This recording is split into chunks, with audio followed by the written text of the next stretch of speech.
I'm Francisco Perez. And I'm KATELYN Faye.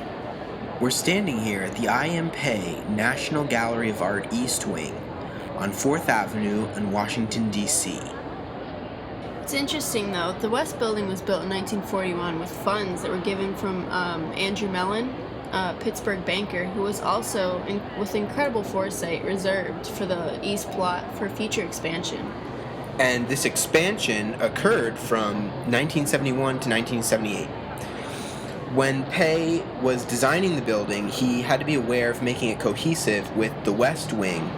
And to do this, he chose to construct the East Building with the same pink Tennessee marble that is used in the West Building. Yeah, and this created a really neoclassical style to the interior. He mixed dust from the same marble with concrete to create that rich, beautiful color of the walls. What also unifies the building is the axial link in where the East Building's main entryway is aligned along the West Building's east-west axis, forming a sort of plaza. Yeah, and this actually opens up a plaza space between two spaces and establishes a transition between the marble, which paves stones and the glass pyramids which reference the skylit ceiling of the East Building. And these pyramids became a sort of trademark for Pei'S museums, and we see this most famously in the entrance to the Louvre in Paris, France.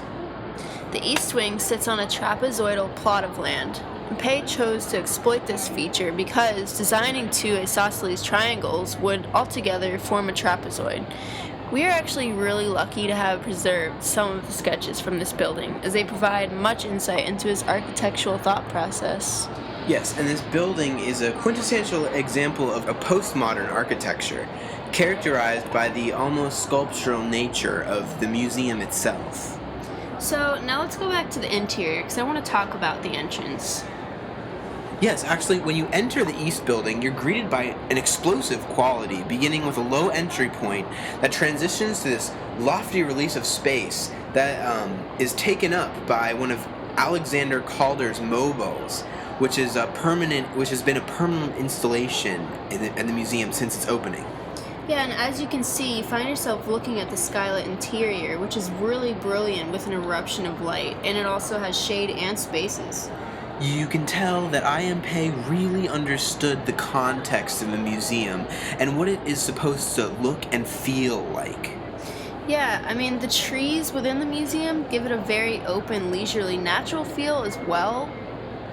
This feel is very prevalent in all of Pei's architecture. The use of space and light with varying shapes leaves you with a sense of mass and volume, almost otherworldly.